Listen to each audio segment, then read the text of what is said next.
आज 21 फरवरी 2025 दिन शुक्रवार, हिंदी तिथि अष्टमी। और आइए बात करते हैं आज के मुख्य समाचार में। तो आज के दिन को इंटरनेशनल मदर लैंग्वेज डे के रूप में मनाया जाता है। दुनिया भर में अंतर्राष्ट्रीय मातृभाषा दिवस के रूप में। हर किसी की मातृभाषा अलग अलग हो सकती है। हमारी मातृभाषा हिंदी है, अतः सदैव हमें हिंदी के सम्मान के प्रति सजग रहना चाहिए। चलिए आगे बढ़ते हैं खबरों में। पहली खबर देखिए, देश की राजधानी दिल्ली में नई सरकार बनते ही पहले कैबिनेट बैठक में कई बड़े फैसले लिए गए। महिला योजना पर भी चर्चा हुई। आपको पता होगा बीते दिन रेखा गुप्ता को दिल्ली की नई मुख्यमंत्री बनाया गया और सीएम बनते ही उन्होंने एक सबसे बड़ा ऐलान तो ये कर दिया है दिल्ली की महिलाओं के लिए। 8 मार्च को राजधानी की सभी महिलाओं के खाते में 2500 रुपए भेजे जाएंगे। दिल्ली सरकार ये नई योजना शुरू करने जा रही है, जिसके तहत होली से पहले दिल्ली की महिलाओं को ये हर महीने 2500 रुपए खाते में आना शुरू हो जाएंगे। दिल्ली की नई मुख्यमंत्री रेखा गुप्ता ने ये सबसे बड़ा ऐलान कर दिया है। और इसके अलावा दोस्तों, दिल्ली कैबिनेट की पहली बैठक में आयुष्मान योजना को भी मंजूरी मिल चुकी है। केक की रिपोर्ट को भी पेश किया गया और ये आयुष्मान योजना के बाद अब दिल्ली वासियों को भी 10 लाख रुपए तक का मुफ्त इलाज मिल सकेगा। जहां देश भर में अलग अलग राज्यों में करोड़ों लोग आयुष्मान भारत योजना के हेल्थ इंश्योरेंस कवर का लाभ ले रहे हैं। और अभी तक भी ये योजना दिल्ली में लागू नहीं थी, लेकिन दिल्ली कैबिनेट की पहली ही बैठक में दिल्ली वासियों को भी आयुष्मान भारत योजना से जोड़ दिया गया है। और ये जो नई मुख्यमंत्री बनी रेखा गुप्ता, ये पहली बार तो विधायक बनी और विधायक से पहली ही बार में डायरेक्ट दिल्ली की सीएम भी बन चुकी है। हालांकि आरएसएस ने इनका नाम सुझाया था, तो अब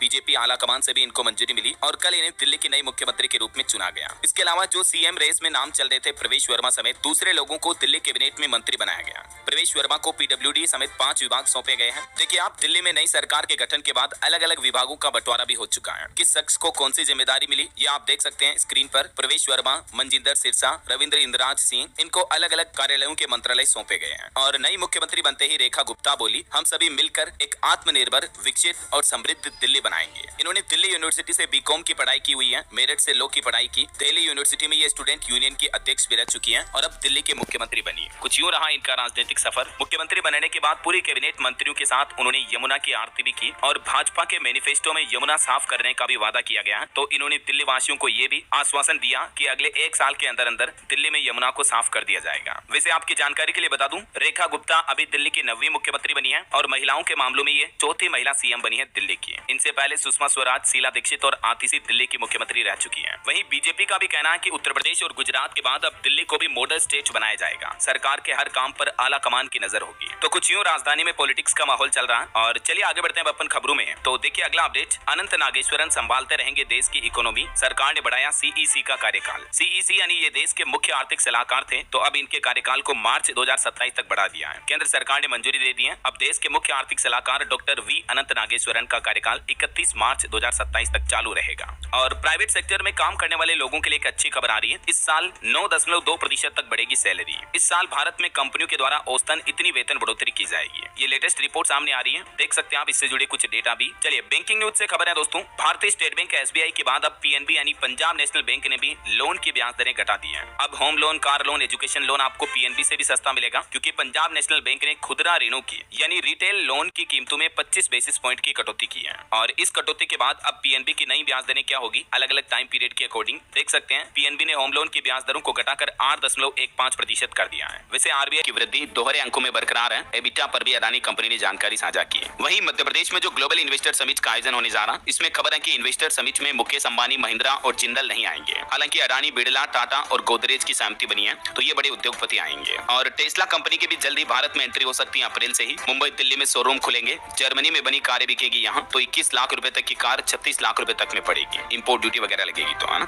वैसे अगर टेस्ला की कारें भारत में ही बनती और यही बिकती तो और ज्यादा मजा होता। मेड इन इंडिया कारें होनी चाहिए, मेरे तो ये मानना है। बाकी इंपोर्ट के हिसाब से खबर आ रही कि गुजरात के रास्ते भारत लाई जा सकती है टेस्ला की कारें। मुंबई पोर्ट भी एक विकल्प होगा, क्योंकि रिपोर्ट ये है दोस्तों कि टेस्ला के अधिकारी अप्रैल में भारत आएंगे। इस दौरान भारत सरकार और पीएमओ मिनिस्ट्रियों के बीच बातचीत होगी और टेस्ला कंपनी महाराष्ट्र, गुजरात में भी 4 लाख करोड़ रुपए तक का निवेश कर सकती है, ये भी संभावना जताई जा रही है। एक और कंपनी का अपडेट देखिए आप, हिंदुस्तान पावर भी 2028 तक 5 गीगावाट एनर्जी पोर्टफोलियो बनाएगी। चेयरमैन रतुल पुरी बोले कि रिन्यूएबल एनर्जी का प्रोडक्शन बढ़ाएगी इनकी कंपनी। और क्रिप्टो करेंसी को लेकर एक खबर ये चल रही है कि ट्विटर के फाउंडर ने ही बिटकॉइन बनाया। दावा किया जा रहा है कि जैक डोर्सी ही सतोशी नाकामोटो है। कहीं न कहीं क्रिप्टो करेंसी की ग्रोथ और डोर्सी के बीच भी संबंध बताए जा रहे हैं, ऐसी मीडिया रिपोर्ट चल रही है। चलिए मार्केट के बाद आगे बढ़ते हैं खबरों में। देखिए वैज्ञानिकों की एक रिपोर्ट सामने आ रही है कि कार्बन कैप्चर का लक्ष्य सिर्फ पौधे लगाने से पूरा नहीं होगा, अन्य उपाय भी करने ही होंगे, जैसे फैक्ट्रियों, कल कारखाने के धुओं को कम करना वगैरह वगैरह, तभी कार्बन डाइऑक्साइड पर नियंत्रण किया जा सकता है ऐसा। चलिए अगली खबर देखिए, हाई कोर्ट जजों के खिलाफ लोकपाल जांच पर सुप्रीम कोर्ट ने रोक लगा दी है। सुप्रीम कोर्ट ने कहा कि ये बहुत ही परेशान करने वाला फैसला है। केंद्र सरकार को इस संबंध में नोटिस भी जारी किया। और वही खबर देखिए दोस्तों, अभी कुछ कुछ दिनों पहले असम में जो खदान ढहने का मामला हुआ था, उस रेस्क्यू ऑपरेशन में 44 दिन बाद बाकी के 5 शव बरामद हुए हैं। अब पहचान के लिए डीएनए टेस्ट भी होगा। 6 जनवरी को खदान में फंसे सभी 9 मजदूरों की जांच चली गई। चलिए अगला अपडेट आ रहा, अब फोन पे की भी शेयर बाजार में लिस्टिंग हो सकती है। फोन पे कंपनी भी जल्दी अपना आईपीओ लाने का प्लान कर रही है। और वही खबर देखिए, दिल्ली भारत मंडपम में आज से global conference of meditation leaders कार्यक्रम का आयोजन होने जा रहा है। इसमें उपराष्ट्रपति जगदीप धनखड़ समेत कई नेता शामिल होंगे। GCML 2025 एक ऐसा आयोजन है जहां दुनिया भर के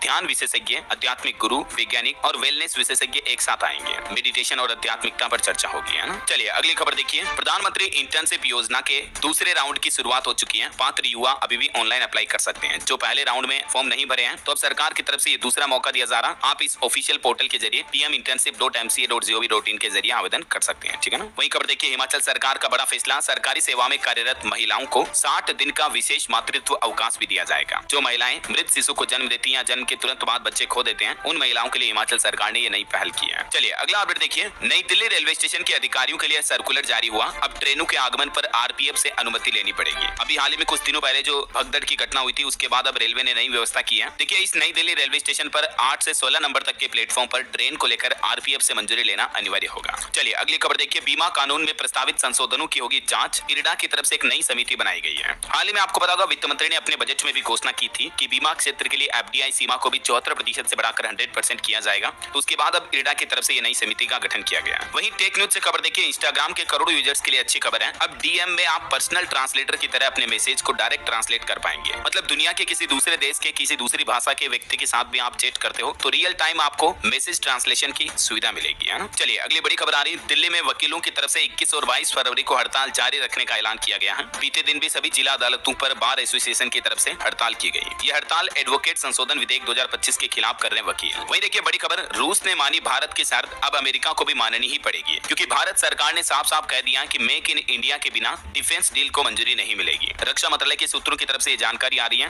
कि अब अगर भारत देश किसी भी देश के साथ रक्षा उपकरणों की डील करता है, तो वो रक्षा उपकरण ज्यादातर भारत में ही बनेंगे। ऐसा वहीं रेलवे की तरफ से एक अच्छी खबर देखिए, छोटे शहरों के लालाजी भी अब मालगाड़ी से भेज सकेंगे सामान। रेलवे की तरफ से नियमों में ये बदलाव किया गया है। छोटे व्यापारी, छोटे कारोबारी भी अब रेलवे का ट्रांसपोर्टेशन के जरिए यूज कर पाएंगे। ये लोग भी मालगाड़ियों में अपना सामान एक से दूसरे शहर में भेज पाएंगे। इन नए नियमों के बदलाव में क्या क्या प्रावधान है, जिसकी जानकारी भी आप देख सकते हैं। चलिए अगला अपडेट आ रहा, 1 अप्रैल 2025 से ही लागू होगी यूनिफाइड पेंशन स्कीम, यानी UPS पेंशन योजना लागू कर दी जाएगी, जिसके तहत कर्मचारियों को 10,000 रुपए तक मंथली पेंशन वगैरह भी मिलेगी। इस योजना के बारे में डिटेल जानकारी मैंने आपको पहले भी बताई हुई है। ये OPS और NPS का एक विकल्प है UPS। और एक बड़ी चौंकाने वाली रिपोर्ट देखिए, जैसे जैसे लोगों का स्क्रीन टाइम बढ़ रहा, मतलब मोबाइल फोन ज्यादा चला रहे हैं, तो इसके बाद दुनिया में लोगों का गुस्सा बढ़ता जा रहा है, सहन करने की क्षमता घट रही है। हाल ही में स्लिप फाउंडेशन की तरफ से एक सर्वे में बड़ा खुलासा किया गया है कि जो लोग ज्यादा मोबाइल फोन का इस्तेमाल करते हैं, उनके शरीर में, उनके दिमाग में, ब्रेन में, मस्तिष्क में न्यूरोकेमिकल और हार्मोन्स का बैलेंस बिगड़ जाता है, क्योंकि इन्हीं हार्मोन्स के जरिए मस्तिष्क को ऊर्जा मिलती है, तो उनकी दिमागी संतुलन, दिमाग की क्षमता भी कमजोर हो जाती है। इसलिए मोबाइल, लैपटॉप, टीवी वगैरह इन पर स्क्रीन टाइम जितना हो सके कम रखें।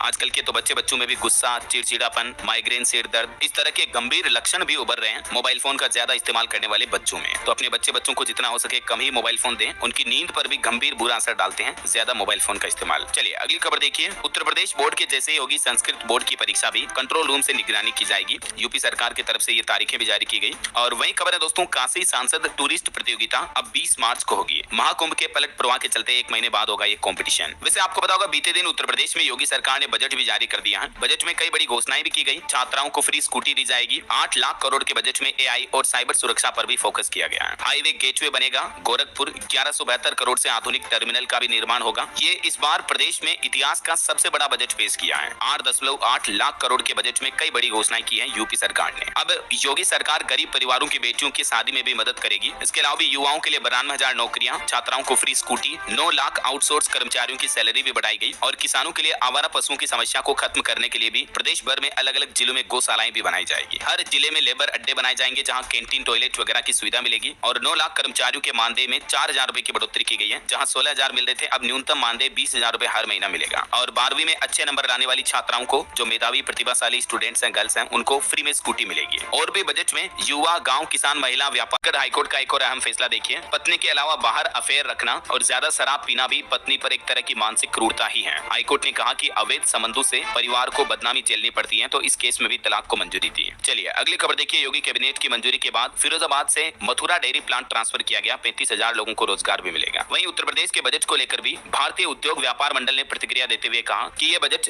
व्यापार और उद्योग के लिए बड़ा तोहफा है। 1 लाख नए सूक्ष्म उद्यम और टेक्सटाइल पार्क के लिए भी 300 करोड़ का प्रावधान रखा है बजट में। चलिए अगली खबर देखिए। एएआई ने बिहार के पूर्णिया एयरपोर्ट पर टर्मिनल निर्माण को मंजूरी दी। अगले 4 महीने में बनकर तैयार होगा और इस टर्मिनल से न सिर्फ बिहार को बल्कि आसपास के राज्यों के साथ नेपाल को भी फायदा होगा। चलिए किसान भाई लोगों के लिए बड़ी अच्छी खबर है। पीएम किसान सम्मान निधि योजना की जल्दी नई किस्त जारी करेंगे पीएम मोदी। रिपोर्ट्स के मुताबिक दोस्तों प्रधानमंत्री नरेंद्र मोदी 24 फरवरी को बिहार भागलपुर में ये किसान सम्मान निधि योजना की 19वीं किस्त जारी करेंगे। देश भर के तकरीबन 9 करोड़ 80 लाख किसानों को फायदा होगा। चलिए स्टूडेंट से जुड़ी बड़ी खबर देखिए। झारखंड में 10वीं बोर्ड का साइंस और हिंदी का पेपर लीक हुआ। उसके बाद जेईसी ने एग्जाम भी रद्द किया। छात्र बोले कि 2 दिन से वायरल हो रहा था ये क्वेश्चन पेपर। तो इधर झारखंड में रेलवे में लोको पायलटों ने भी विरोध किया। 12 से 14 घंटे काम और सुरक्षा नियमों के उल्लंघन के खिलाफ देश भर में 36 घंटे उपवास की भी चेतावनी दी है। और बड़ी खबर देखिए। हरियाणा के खिलाड़ियों को बड़ा झटका लगा। उपस्थिति पूरी होने पर ही मिलेगा खुराक भत्ता। स्टेडियम में बायोमेट्रिक मशीनें लगाई जाएगी। हरियाणा में स्पोर्ट्स को लेकर खिलाड़ियों के लिए सरकार ने यह नए नियम लागू किया है। वही खबर है हरियाणा में गवाहों को परिवार समेत सुरक्षा भी देगी नायब सिंह सैनी सरकार। आरोपी से आमना सामना नहीं होगा। गवाही में एस्कॉर्ट मिलेगी। 3 कैटेगरी भी बनाई गई इसके लिए। वैसे हरियाणा में मौसम पर भी अपडेट आ रहा। बारिश के साथ ओले गिरे। पानीपत करनाल समेत जीटी रोड बेल्ट में भी बदला मौसम। तेज हवाओं से फसलों को भी नुकसान हुआ। चलिए अगली खबर है। पंजाब में 3 नगर परिषदों के चुनाव 2 मार्च को होंगे। इलेक्शन कमीशन ने चुनाव का शेड्यूल भी जारी किया। 17 फरवरी से नामांकन होंगे। वही खबर है पंजाब सरकार भी जल्दी मेंटल हेल्थ पॉलिसी लाएगी। अमेरिका से डिपोर्ट युवाओं को डिप्रेशन से बचाने का ये नया प्रयास कर रही है पंजाब की भगवंत मान सरकार। चलिए अगली खबर है। हिमाचल में होम स्टे पर सरकार का बड़ा फैसला। रजिस्ट्रेशन फीस में 150 गुना की बढ़ोतरी की गई। जीएसटी भी लागू की गई। तो अब होम स्टे का रजिस्ट्रेशन ज्यादा लगेगा। लगभग 15,000 रुपए तक देना पड़ेगा। वही खबर देखिए। मध्य प्रदेश में किसानों से 2600 रुपए प्रति क्विंटल पर गेहूं खरीदेगी सरकार। मुख्यमंत्री मोहन यादव ने बड़ी घोषणा की है। वही खबर है हरियाणा में 1,80,000 लोगों को मिलेगा अपना खुद का घर। नायब सिंह सैनी सरकार जल्द ही 50 और 100 गज के प्लॉट भी देगी। प्रधानमंत्री आवास योजना ग्रामीण की समीक्षा करते हुए हरियाणा की नायब सिंह सैनी सरकार ने ये बड़ी घोषणा की है। और हिमाचल में एक और फैसला देखिए आप। सरकारी विभागों के खातों को सेविंग अकाउंट में बदलने के निर्देश जारी हुए हैं। हर महीने 35 करोड़ रुपए मिलेगा ब्याज भी। हिमाचल प्रदेश सरकार की तरफ से ये घोषणा की गई। और अगला अपडेट देखिए दोस्तों। ईपीएफओ कर्मचारियों के लिए खुशखबरी है। जल्दी अब आप यूपीआई के जरिए भी अपना पीएफ का पैसा निकाल पाएंगे। खबरों के मुताबिक ये सुविधा आगामी 2 से 3 महीनों में शुरू हो सकती है। अब आप अपने एटीएम और यूपीआई के जरिए भी पीएफ का पैसा विड्रॉ कर पाएंगे, है ना। चलिए कुछ एजुकेशनल खबरें भी देख लेते हैं। देखिए बिहार एग्जाम पर खबर आ रही है। 10 से 20 मार्च तक होगी कक्षा 1 से 8वीं तक की वार्षिक परीक्षाएं। और सरकारी नौकरी पर बड़ी अच्छी खबर देखिए। रेलवे में 32,438 पदों पर भर्ती के लिए आवेदन की तारीख एक बार और बढ़ाई गई। अब 1 मार्च तक अप्लाई कर पाएंगे। रेलवे ग्रुप डी के लिए जो ये भर्तियां निकली थी इसकी लास्ट डेट अब 1 मार्च है, ठीक है ना। और वही देखिए यूनियन बैंक ऑफ इंडिया में भी 2691 पदों पर भर्ती निकली है। रिजर्व कैटेगरी के स्टूडेंट्स को 5 साल की उम्र सीमा में छूट भी मिलेगी। इसमें आवेदन 19 तारीख से शुरू हो चुके हैं। इसकी लास्ट डेट 5 मार्च है। इसके अलावा बैंक ऑफ बड़ौदा में अप्रेंटिसशिप के भी 4000 पदों पर भर्ती निकली हुई है। इसमें फॉर्म भरने की लास्ट डेट भी 11 मार्च है। वहीं राजस्थान में देखिए 2020 पदों पर होगी पटवारियों की भर्ती। 23 मार्च तक ऑनलाइन अप्लाई कर पाएंगे। 11 मई को होगी इसकी भर्ती परीक्षा भी। राजस्थान में रीट एग्जाम के लिए भी प्रवेश पत्र जारी हुए हैं। 27-28 फरवरी को एग्जाम होगा। और इसके अलावा राजस्थान आरएस प्री 2024 का रिजल्ट भी जारी हो चुका है। लगभग 21,500 कैंडिडेट्स मेंस के लिए क्वालिफाई हुए हैं। पंजाब में पुलिस कांस्टेबल भर्ती के लिए भी आज से आवेदन शुरू होंगे। 12वीं पास अभ्यर्थी भर्ती में भाग ले सकते हैं। ये ऑफिशियल पोर्टल रहा और इसकी लास्ट डेट है 13 मार्च 2025, ठीक है ना। तो ये दोस्तों अलग अलग जॉब्स वगैरह हो गई। एक और अपडेट आ रहा। हरियाणा की नायब सिंह सैनी सरकार ने भी छात्रों को बड़ा तोहफा दिया। प्राइवेट स्कूलों में भी फ्री में पढ़ सकेंगे गरीब बच्चे। 24 फरवरी से लेकर 7 मार्च तक वेबसाइट पर रजिस्ट्रेशन करवाना होगा। ईडब्ल्यूएस यानी आर्थिक रूप से कमजोर कैटेगरी के बच्चों को प्राइवेट स्कूलों में भी अब फ्री में एडमिशन मिलेगा। ओके और चलिए दोस्तों कुछ अंतर्राष्ट्रीय न्यूज अपडेट देख लेते हैं। देखिए अमेरिका की डोनाल्ड ट्रंप सरकार ने एक और चौंकाने वाला फैसला लिया। प्रवासी बच्चों के लिए इमिग्रेशन कोर्ट में कानूनी सहायता को भी बंद कर दिया है। वहीं देखिए ट्रंप ने यूक्रेन के राष्ट्रपति जेलेंस्की को मामूली कॉमेडियन और तानाशाह कहा। बोले कि वो बिना चुनाव के राष्ट्रपति हैं। तो जेलेंस्की भी बोले कि वो गलतफहमी में जी रहे हैं। इधर खबर आ रही कि यूक्रेन को यूके का भी साथ मिला। ट्रंप की टिप्पणियों के खिलाफ जेलेंस्की के समर्थन में उतरे ब्रिटिश पीएम कीर स्टारमर भी। ब्रिटेन का साथ मिला है यूक्रेन को। वहीं खबर देखिए चीनी सेना ने किया परमाणु जैविक और रासायनिक सैन्य अभ्यास। ताइवान से लेकर अमेरिका तक तहलका मच गया। ट्रंप ने एक और बड़ी घोषणा की है। हर अमेरिकी परिवार को 4 लाख रुपए देंगे। डोज कॉइन के जरिए जो बचत हुई वो अमेरिकी परिवारों में बांटी जाएगी। 20% इसका इस्तेमाल सरकारी कर्ज घटाने में होगा। और एक खबर देखिए चीनी एनिमेटेड फिल्म जा 2 ने रचा इतिहास। डिज्नी की सभी फिल्मों को पीछे छोड़कर हाईएस्ट ग्रोसिंग एनिमेटेड फिल्म बनी। 23 दिन में 14,000 करोड़ की कमाई की। ओके और